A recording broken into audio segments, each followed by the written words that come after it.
I will now call the regular city council meeting for Monday, October 18th, 2021 to order at 6:04. And we invite you to join us in our opening ceremony. The invocation will be led by Courtney White. Is Courtney here? I didn't see him. Well, the invocation will be led by whoever raises their hand.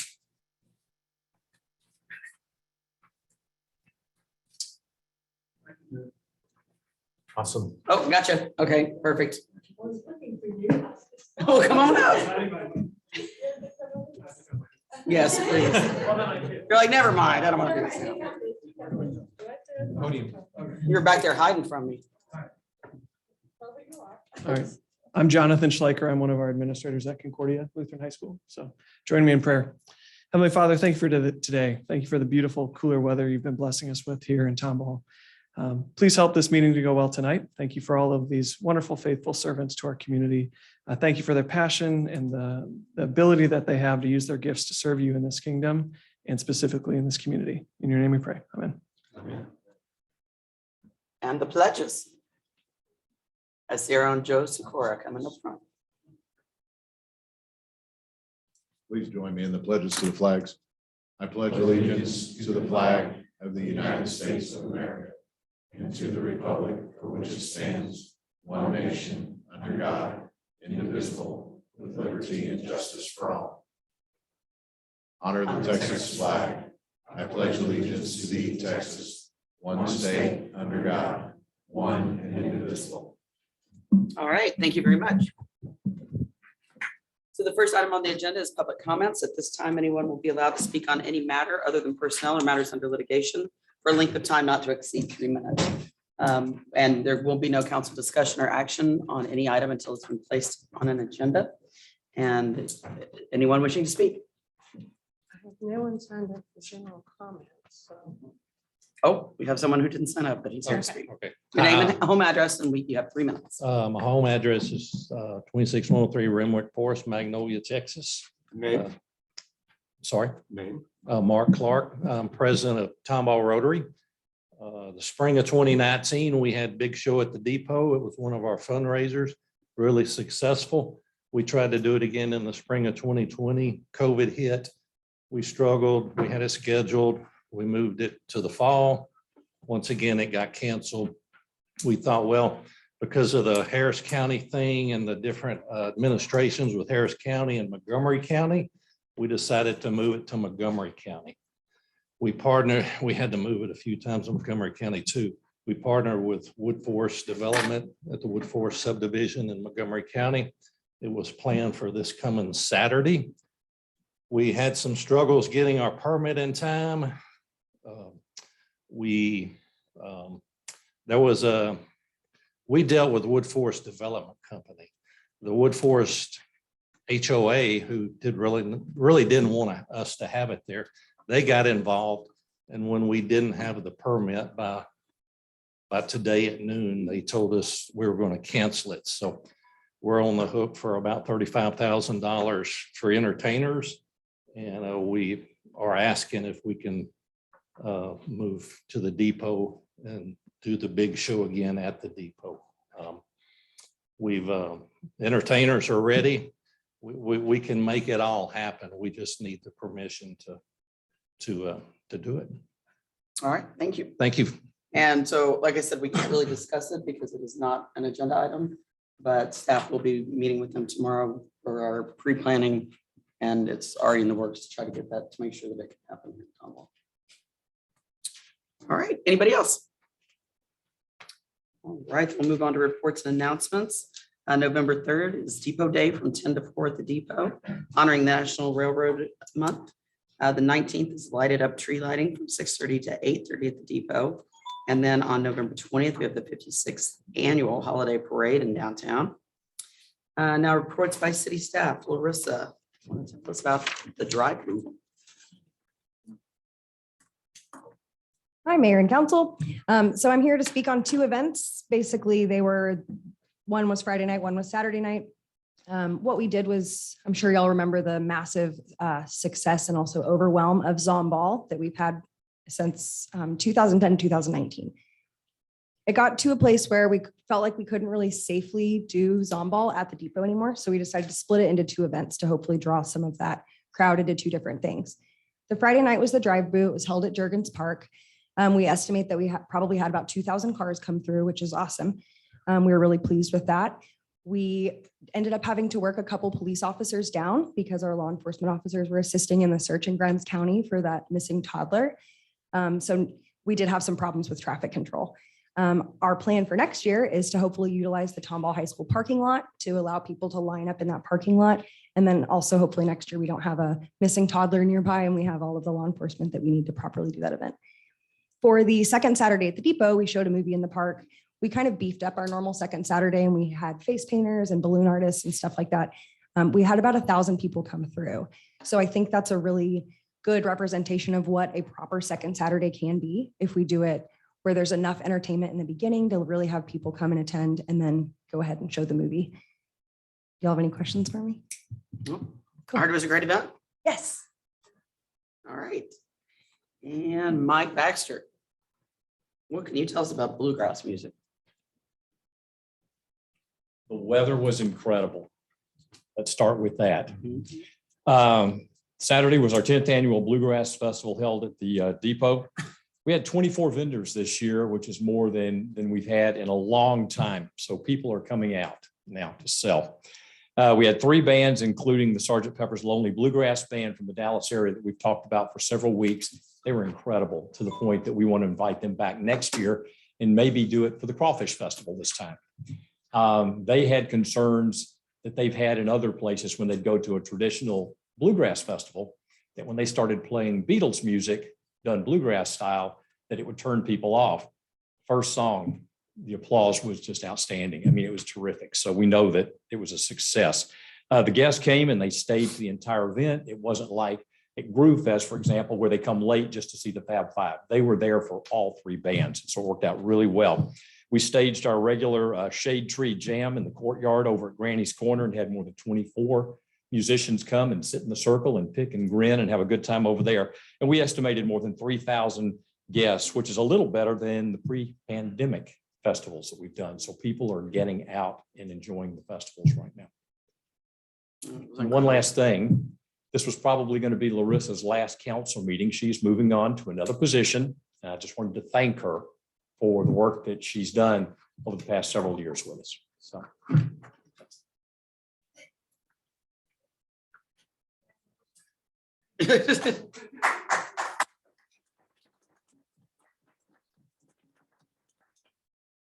By the way, you're in charge of the big show on Saturday.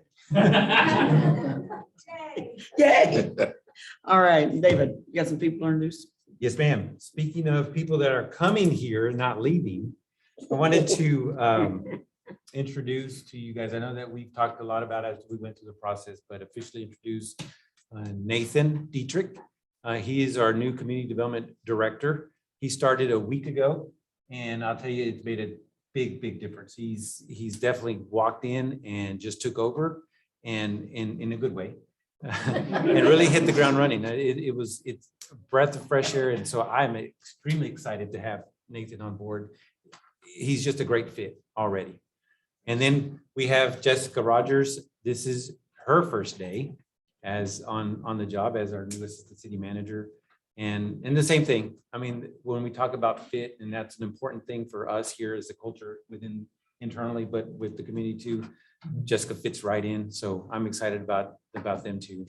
And of course, new to the role, but not new to us is our fire chief, Joe. Again, just hit the ground running, getting all of his positions filled and going. But I did want to officially welcome you guys to the city.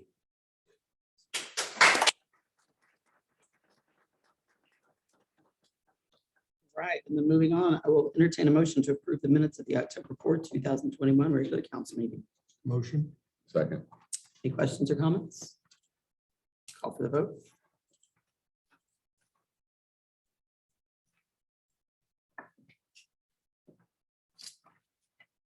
Motion carries unanimously. All right, thank you. And then new business. Larissa, want to tell us about the Cruisin' Crusaders 5K run and walk?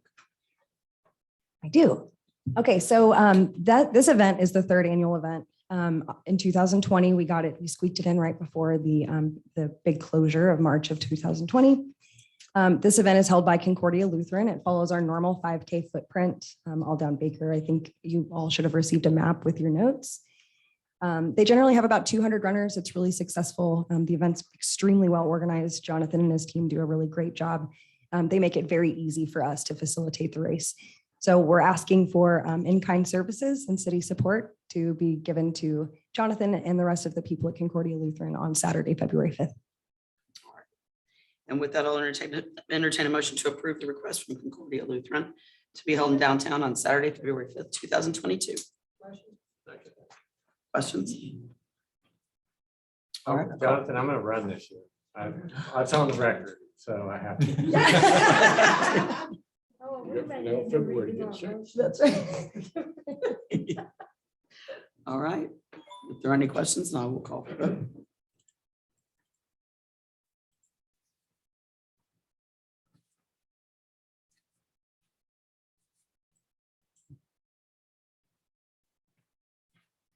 Motion carries unanimously. All right. Thank you. And then our second item, Doris, will you tell us about this one? The two parties have come to an agreement. The new owner of Sydney's Park has requested dissolution of PID 9. And this is the public hearing that is required before the resolution can be considered by council. All right, thank you. Let the record show it at 6:15, and we will open the public hearing for the city council, city of Tomball, to accept public comments and discuss the petition filed by 318 Sydney Park LLC requesting the city dissolve public improvement district 9, which contains land owned only by the petitioner and located entirely within the corporate city limits. Is there anyone wishing to speak? All right, then we will close the public hearing and we will move on to the resolution. And I'll entertain a motion to approve resolution 2021-34, resolution regarding the dissolution of public improvement district, providing for severability of clause, providing an effective date, obtaining the matters and subject PID 9. Motion. Second. All right, we have a motion and a second. Are there any questions on this? Yes, sir. I just want to confirm with our legal counsel that you have seen and this is resolved. This is resolved. It's done. Yep. Very happy about it. And we have implemented some issues, or added some provisions in our standard development agreement to keep this from happening. Okay. It would take a rare set of circumstances as it this time for it to happen again, but if it does, we're armed. So, Thank you. All right, anything else? I'll call for the vote.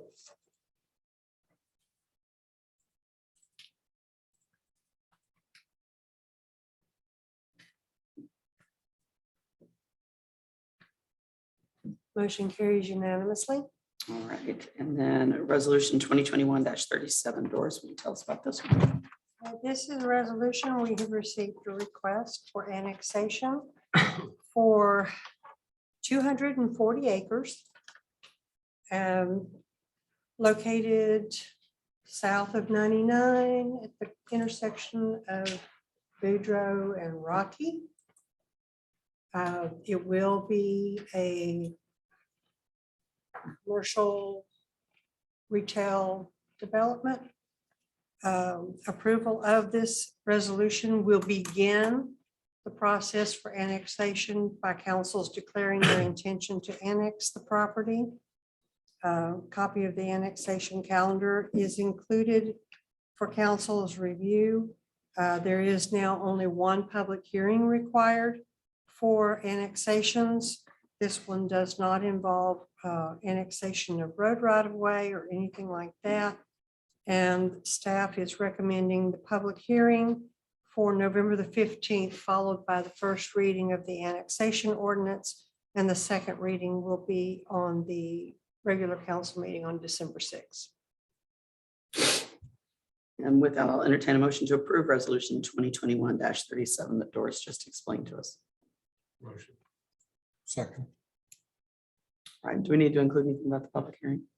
The date for the public hearing would be November the 15th. 15th. Okay. And so that's in motion. Yes. Okay. All right, and if you have any questions, we'll call for the vote.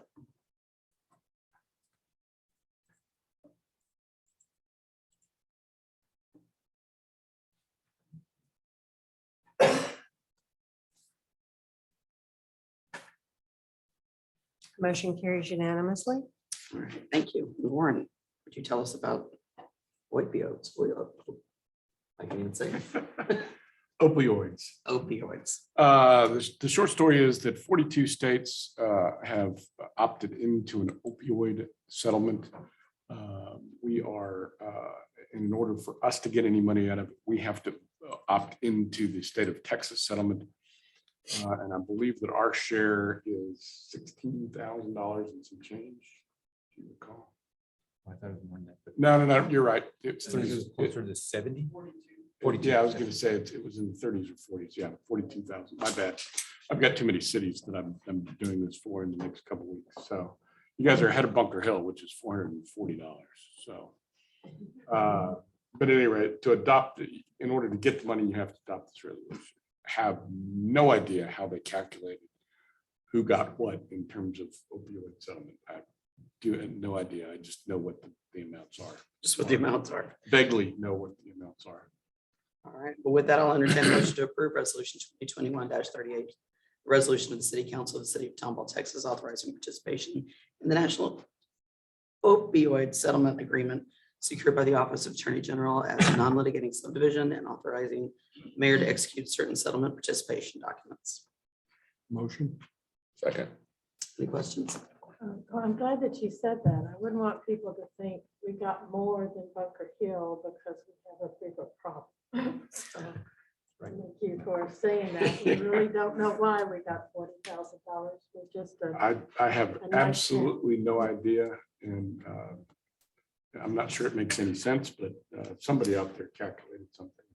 If you say yes, you get $40,000. That's all I know. All right, I would like to see us spend it on drug prevention, or if we have areas in the city that, I mean, if we're gonna get it, we should earmark it and spend it wisely on that subject.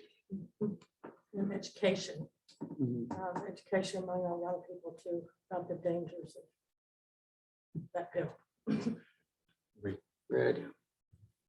All right, so we have a motion and a second, and I will call for the vote.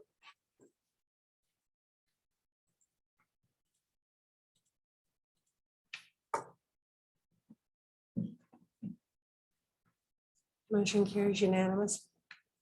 All right, and then the next item 6.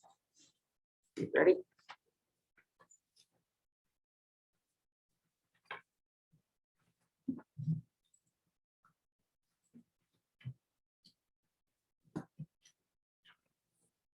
Good afternoon. My name is Lata Krishnarao. I'm with Kunda Corporation, and I'm assisting the city with interim planning services just to help Nathan get settled down.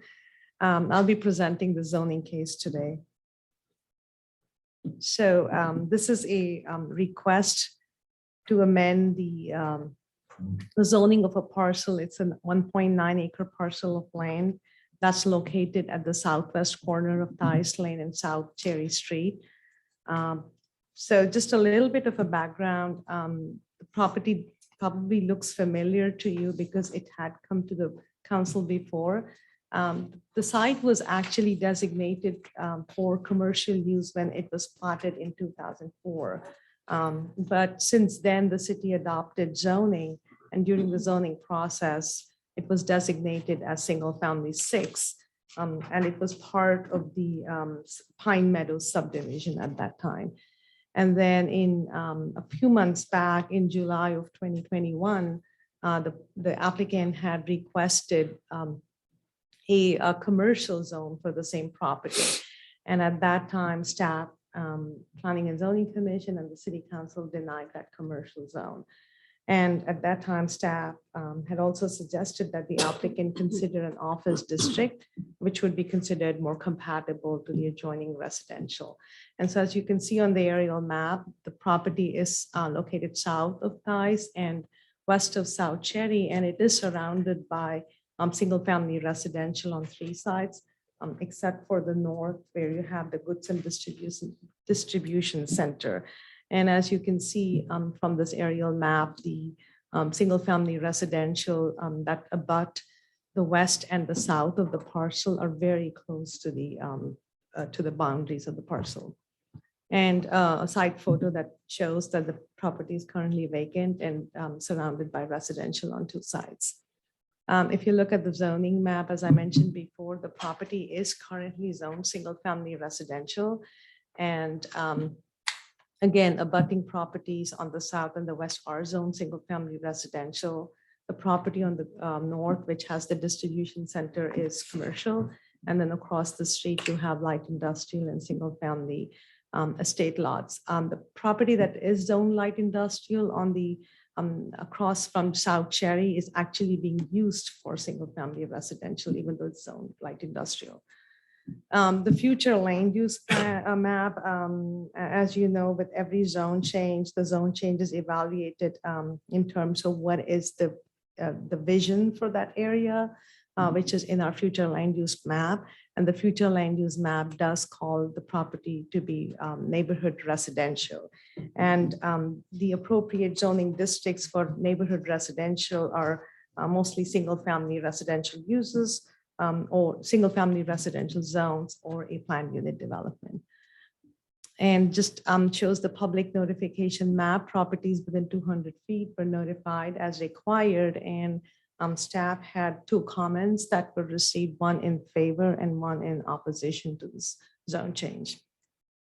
So like I said, even though goods and distribution is located right across from the street on Thighs, the other sides of the property are used and zoned, mostly zoned as residential.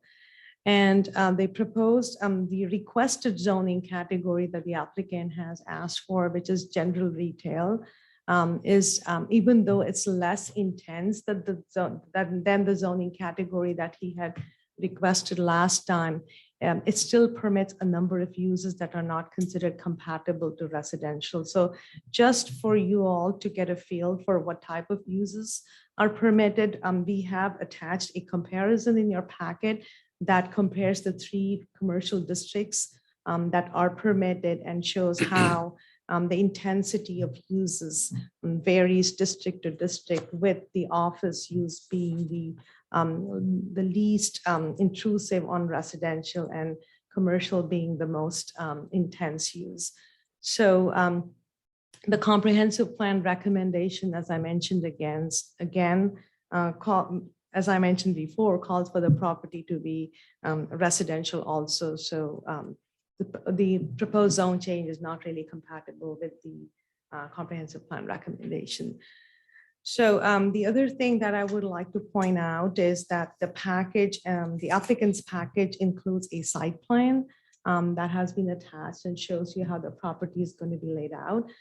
Just as a reminder, the applicant is asking for a straight zone change. And a straight zone change cannot be conditioned on site plan or any other attachment. So the applicant may be planning to do that, but from a city's perspective, you will be just zoning the dirt, and the land is going to be used as for the uses mentioned in the land use matrix and as per the regulations.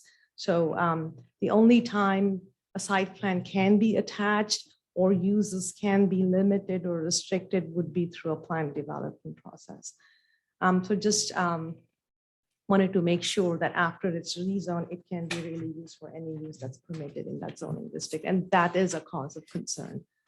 At the Planning and Zoning Commission meeting, there was some discussion as to what are the development standards that a property like this would be required to meet based on the current regulations. We have briefly listed that, but some of those standards would include landscaping. There are buffer requirements written already in the code, and some lighting requirements are there.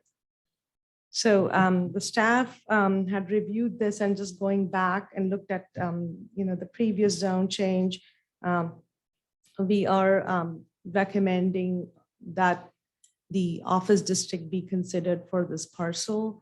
The office district will propose most of the uses that the applicant has mentioned. What it also does is some of the more intense uses. I'm giving you an example. For example, if somebody puts a gas station, that would require a conditional use permit. So that is the difference between the office use and your general retail, that the more intense uses that are considered not compatible may be permitted, but would require additional scrutiny where the council and the PNZ is able to put some additional requirements through the CUP process, which again can be done through a straight zoning process. So the Planning and Zoning Commission did consider the zone change last week, and they amended the motion to rezone the property to office district. And so PNZ recommended approval of the rezoning to office district, and it was a unanimous vote. And the applicant is here to make a presentation. Right, thank you. Thank you.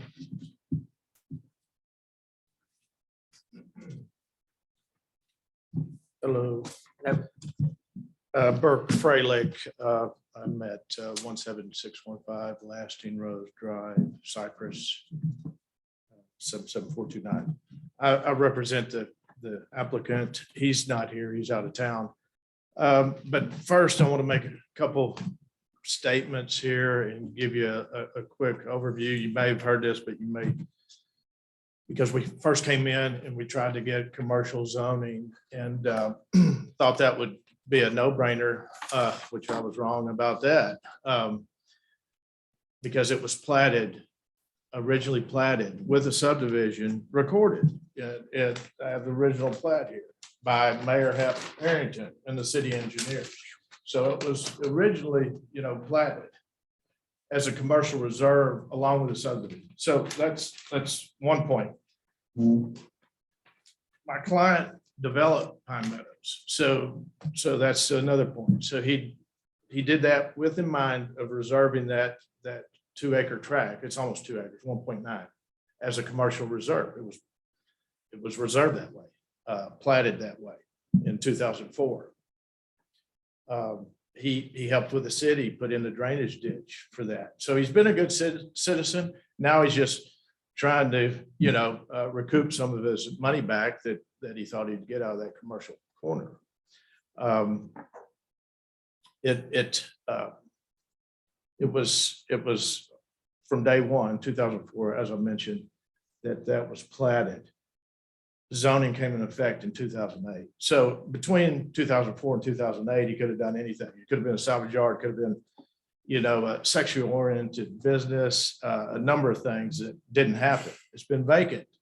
So as things are vacant, people get real used to seeing vacant fields. So that's what we have. We have a vacant lot there. Across the street is commercial, as latest mentioned. It's Goodman Manufacturing. There's a tilt wall going up right down the street. There's other things going on. The office district, if you look at the list, there's only 30 businesses that are allowed with your zoning for office district. General retail allows for 132. So you have 100 different options. If you go to the commercial, then there's 190. So 190, 132 down to 30. So it really restricts us, the owner, with only 30 options to utilize that property. I mean, we could do a CUP, but the list would be, for instance, a bakery, an eatery, nail salon. We would have to have a CUP. So if we have tenants, we're going to build out a retail center. This is proposed. It's going to be retail. And so general retail seems logical for that space. We backed down from the commercial and said, okay, we'll meet halfway and let's do the general retail, which, people around it will utilize that, we would think. But again, back to the office district, every time you have a new business come in there, then we'll have to be over here asking for a CUP, which I think that would take up everybody's time, and I don't think it's best interest. So if we just had the the general retail zoning, it makes it better for everybody involved. We've had a couple neighbors there that didn't want it. We have a neighbor that's for it. I mean, if you look at it, there's 144 homes with two people saying they don't want it. That's less than that's like 0.02% of the population around there. So it's not even a percent. So that are opposed to it. So very little opposition to it. Again, it's a corner street. There's plenty of room with that track because of the size, the shape. There's nothing that's going to be close to the fences. I mean, we have a proposed landscaping, trees around it for build out. This is one particular use, but you have, 322 foot by 252 is the size of the lot. So with the proposed building, and it's not set in stone that this building is going to be there, but the building that we have is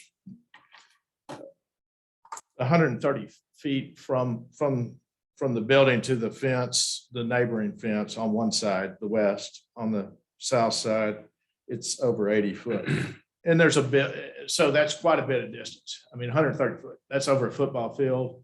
The other side's almost a football field. So you have, I mean, as far as the shape goes on the lot, it's a big lot. We have plenty of room and buffer there and willing to put in, obviously whatever the city mandates, but we'll go above and beyond that. One other point I wanted to make was, general retail is established to provide areas for local neighboring shopping and service facilities for the retail sales of goods and services. I mean, that kind of fits right in with subdivisions. I mean, neighbors, that's their clientele. And another point, within that district, there's other commercial and other general retail within the city that are joined neighborhoods. They're there already. So they've been there for years. We're asking for the same. So thank you. Thank you. So the next item on the agenda is going to be the public hearing for zoning case P 21-369. It is 6:37. Is there anyone wishing to speak in the public hearing? I have two who wish to have their comments read into the record. Okay. Loretta Dickerson, 12-714 Pinewood Street, wishes to record her opposition. Commercial general retail business will lower her property value. This is her main objection. There will be an increase in traffic in the area. Lighting of the business would impact her backyard. Noise would also be an issue, not aesthetically pleasing to share a backyard fence with general retail business. Not opposed to general office zoning with normal business hours, and spoke with a homeowner who shares a back fence with a convenience store. That owner stated his main objections were loitering behind the store and lighting that affected his property. Owner recently installed a taller fence at his own expense. Arlene Knobloch, 12727 Pinewood Street, wishes to have her objection read into the record. General retail opens development of the property to a wide range of businesses, and I feel that many could not possibly be in the best interest of the residential homes in the Pine Meadows subdivision. Concerns are security of the neighborhood could be challenged, especially if the convenience store is built. These stores are known to be easy targets for robberies, increased traffic around and possibly through the neighborhood, decrease in residential property value as a result of general retail zoning, hours of operation, the possibility of late hours where people can gather or loiter in the parking lot, or the possibility of a business being open 24 hours that could present a security risk for the adjacent subdivision. I would like to mention that the Goodman Company on Tice Lane is closed by 4:30 and is not open over the weekend, so noise and traffic is not an issue. An ideal situation would be office zoning where nice office buildings would be built. An example is the recently built office condominiums across from the Tomball Post Office. For the landowner, the property is sold and a non-threatening development would go in next to residential homes, a balance that would work for everyone. Thank you. Anyone else? All right, then it is 6:39. We're going to close the public hearing. And now I will entertain a motion to read ordinance 2021-36 by caption only on first reading. Motion. Second. All right, any questions? No. Call for the vote. Yes.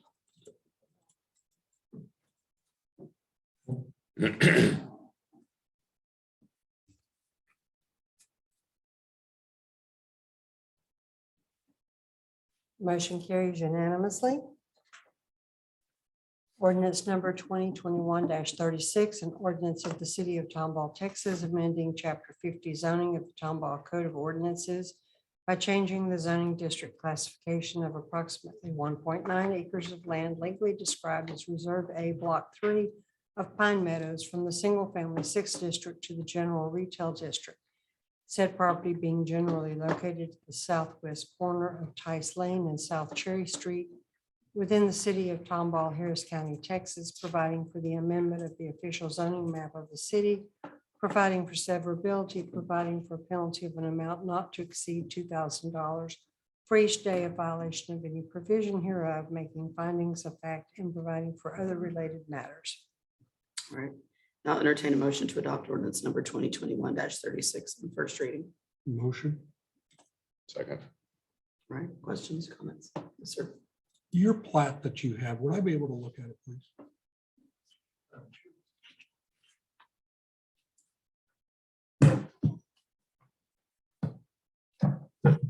You talking with the original plat? Yeah. The original commercial plat.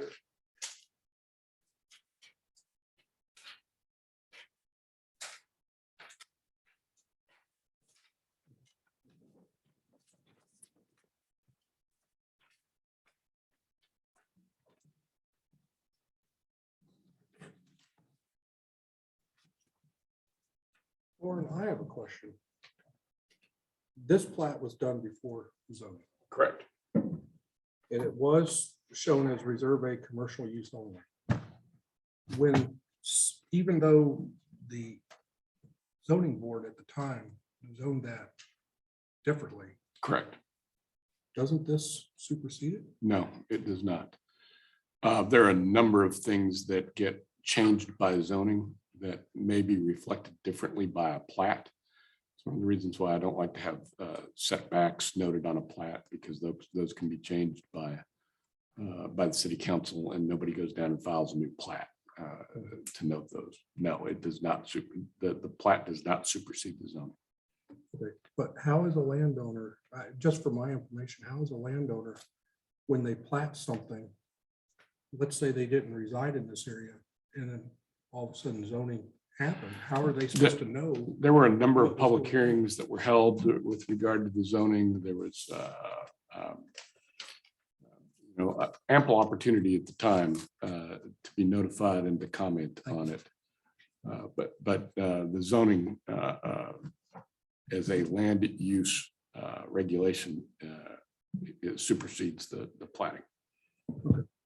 I mean, I voted in favor of it last time, Right. and I'm planning on voting in favor of it again tonight. What I guess I didn't understand last time was after people voted no on this last time, just down the street in front of another subdivision that's getting built, we voted and approved a plat of land to be zoned where they could build a drive-through restaurant. Why are people against a gas station, which isn't going to have a drive-through window, versus they were okay with the restaurant being built down the street when The talk was concerned about lighting and everything else. That has nothing to do with zoning. We're not talking about lighting. That's done by other things within the city.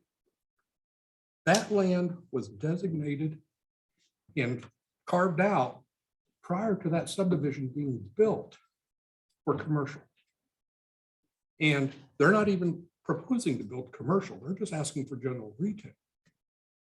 I don't understand why we would not do. I just think we're sort of doing double standard on that piece of land.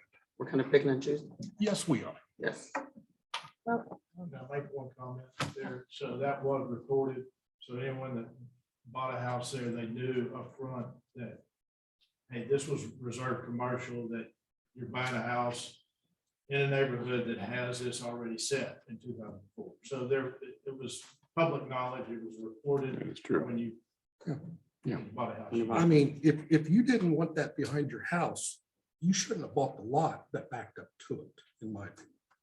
That's just my, If they knew about it when they bought the house. So. hold it. What part of that? There's no. Hey, we No. had public announcements on We have this. public Those announcement people on- could have come and presented. We also have vested rights. When zoning came in, most every landowner had a right to act on their property before zoning came in, called vested rights. And the reason I know is that we had some in the same way. We had land, we said, well, we've got to get dirt shovel on the ground, or we won't be allowed to build what we want to build on our property. And so we went through that process, and there's announcements, and so people knew that you had X amount of time to do on that property what you're platted for. And that expired. That didn't happen. And that was the window to get this done. So when people bought their houses, that doesn't mean that because it was platted a commercial, that they had written notice that they were going to have a house right there next to a convenience store. That they didn't know that. They didn't know that, Mark. But the other thing that concerned me is, this is hard. It's very hard looking at both sides. But P&Z suggested office. Our own city staff, when this started, suggested office. There with the CUP, there are 210 different things that you can do under the office during the retail, and there's 90 you can do on the office with the CUP. So it's a little more than 30, and it's a little more than 110 when you look at the list we've been provided and count them up. So that is our staff, P&Z. It's been twice. We've heard from people.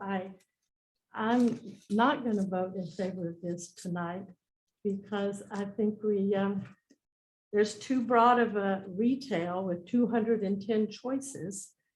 And it seems like office with 90 choices could suffice what the owner would like to get some use out of the land.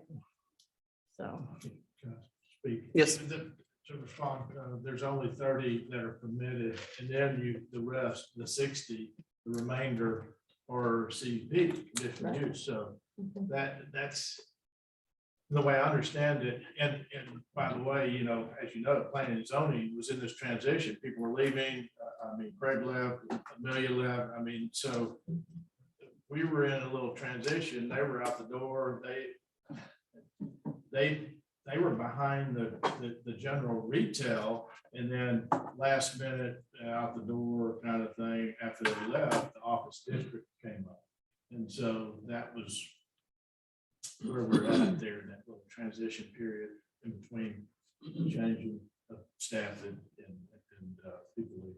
But yeah, it just makes it tough to do conditional use permits for every time you have a retail store here. I have 4 empty spots. Okay, a hair salon comes in. I have to come over here and get a conditional use permit.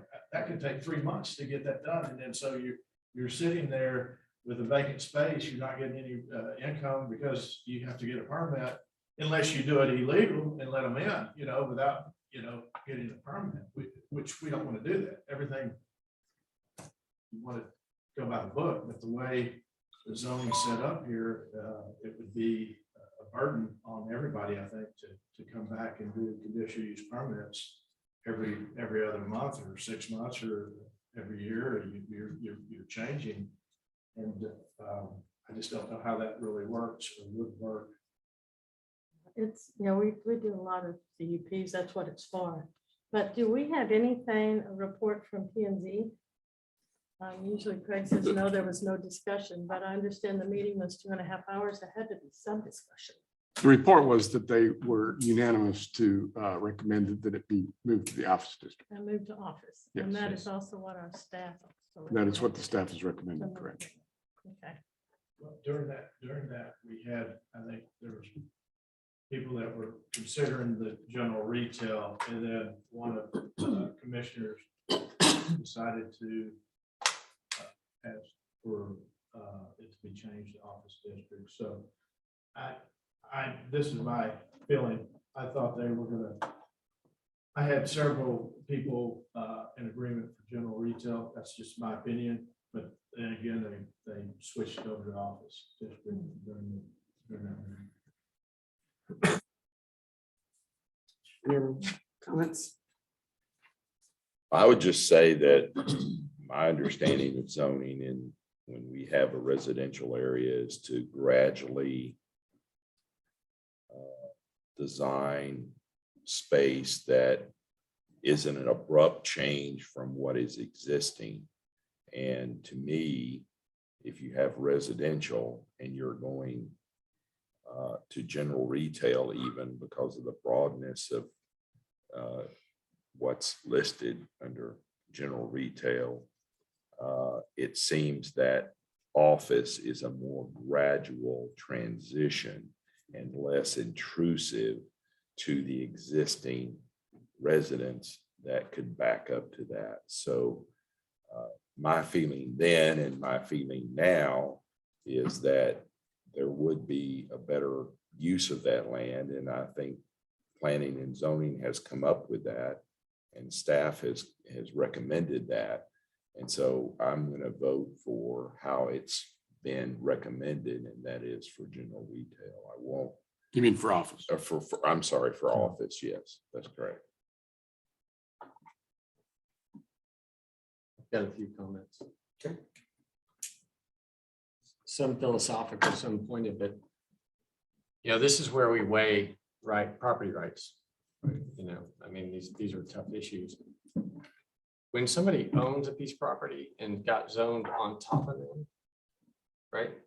I weigh that differently than somebody that bought it, new owner after zoning, and they're coming in asking for some relief, even if it makes sense. But they bought it knowing there was a risk. And that's different than somebody that's been paying taxes on it for 15 years, where it's commercial. So I give that more weight than somebody else coming in another scenario. The other thing is, anybody that bought in that neighborhood could look at that square and know it was commercial. I mean, you don't need a sign, you don't need I live right on Brown Road. I specifically bought a house not on the exterior. There were 2 for sale. I skipped them because I had no idea what was going on around it. It limited my search for a house. I think most people, I think that's a reasonable expectation of a home buyer, to make their, I'm going to give them credit. They can go look over the fence and say, do I want to take that risk or not? So there is that. I am frustrated. This is the 3rd time I've heard you present as if you're asking me to vote for a CUP. I mean, we have a site plan. You tell me about all the things you're going to do. We've said this 2 times. We don't have the luxury of voting on that. Yet you keep bringing it up as if we vote tonight, you're going to go do everything you say. If that was the case, you'd be bringing me a CUP, but you're not. But I'm having to hear it for the 3rd time. So it's a little bit of frustration that I'm going to express on that front, because we are voting for a zoning change, period. This is a big piece of property. This isn't a little, couple of offices, guys. This is 2 acres. I mean, he has a point that general retail flexibility on a space, it's a big piece of property. I tend to think general retail is probably the right choice. I think the owners that live there could look over their fence and generally draw a conclusion that general retail was going to go there. It's the same owner since 2005. And with all of those things, despite my frustration on the presentation and the way it's been continually presented, I think general retail is probably closer to appropriate. I would just barely lean that direction if it were changed. Well, it was general retail, it's what they came, and then Right. P and Z changed it in the middle. Right. So it's, But the ordinance that's in front of us is to change it to general General retail. retail. So the motion currently It's is for to general change it to retail. general retail. It is for general. Right. yes, Oh, okay. That makes sense to me. I Yes. was confused about that. And so, That's the current motion. right.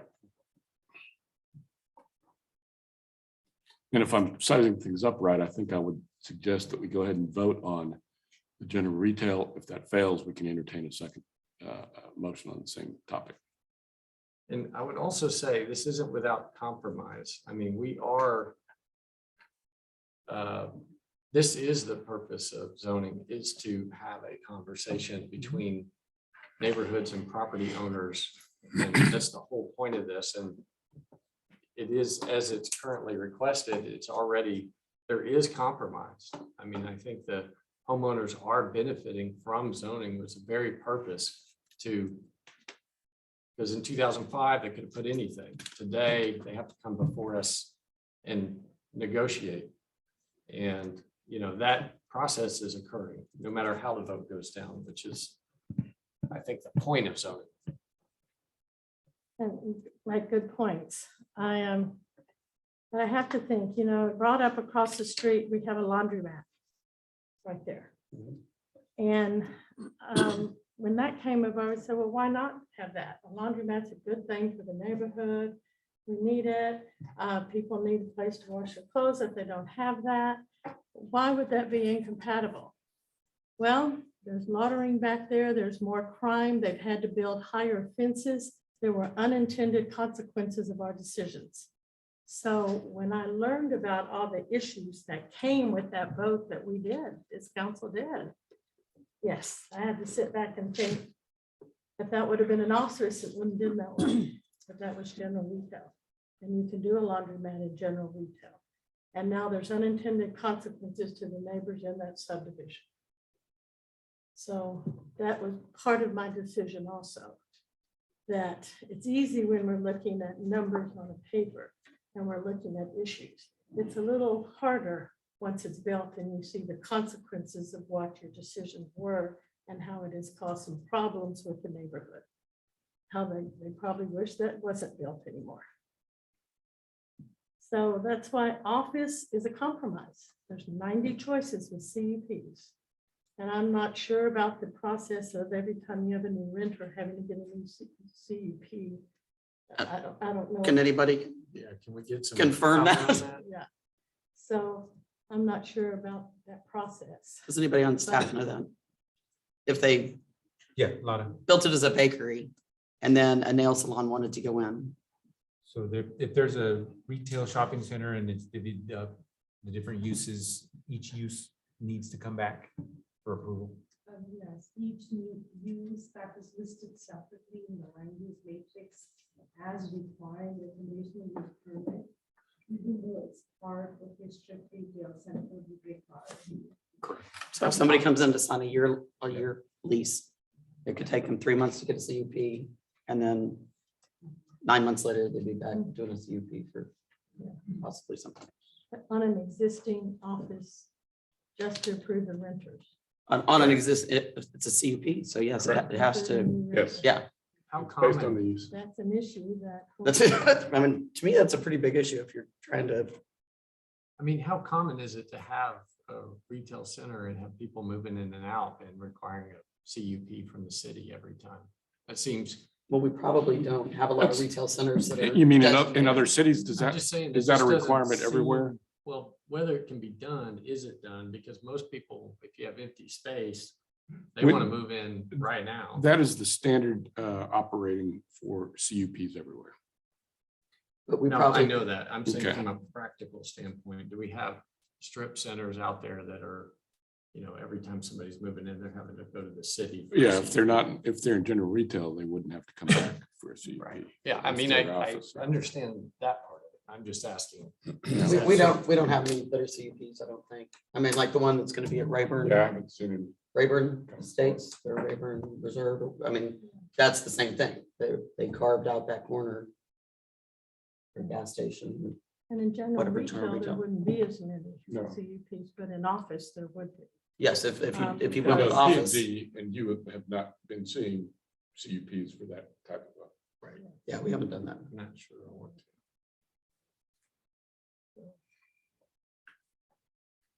All right, so any other questions? All right, we have a motion and a second for general retail. I will call for the vote.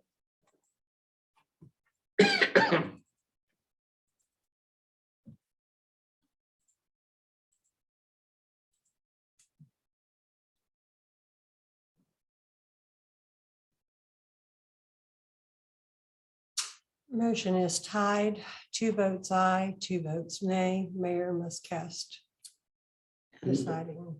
The voting is not up online.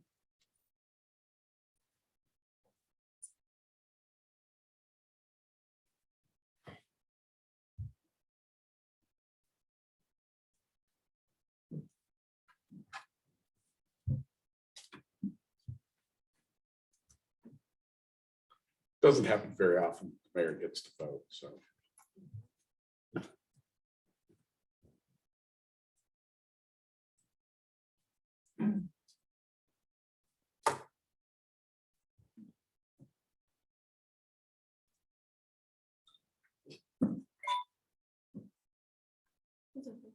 Okay, even though it says it's not.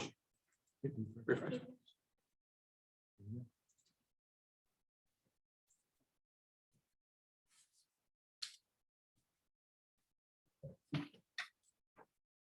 Motion carries 3 votes aye, 2 votes nay. All right. And with that, item 7, Nathan.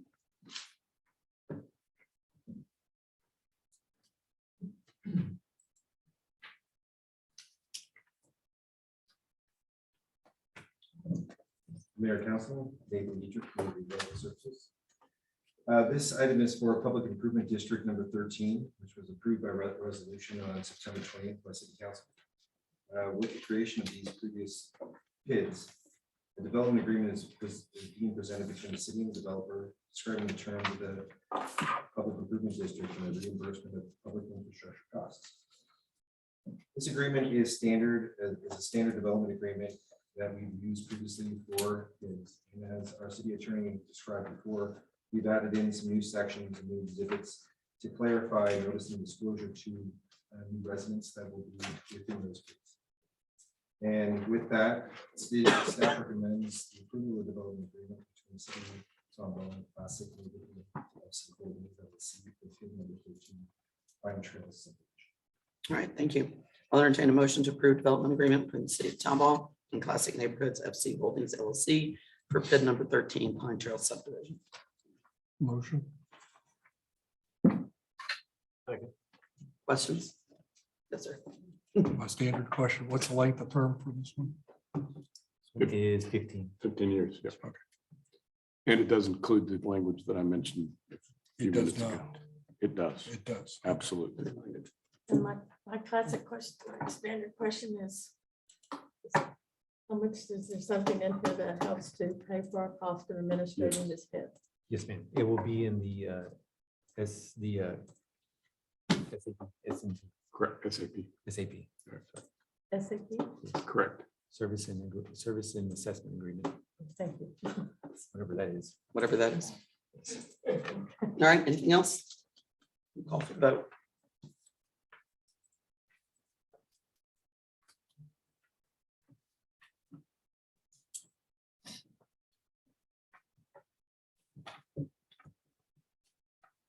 Motion carries unanimously. I will entertain a motion to adjourn. Motion. I'll call for the vote.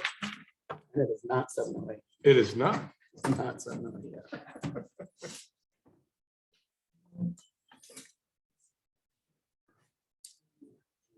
Motion carries unanimously.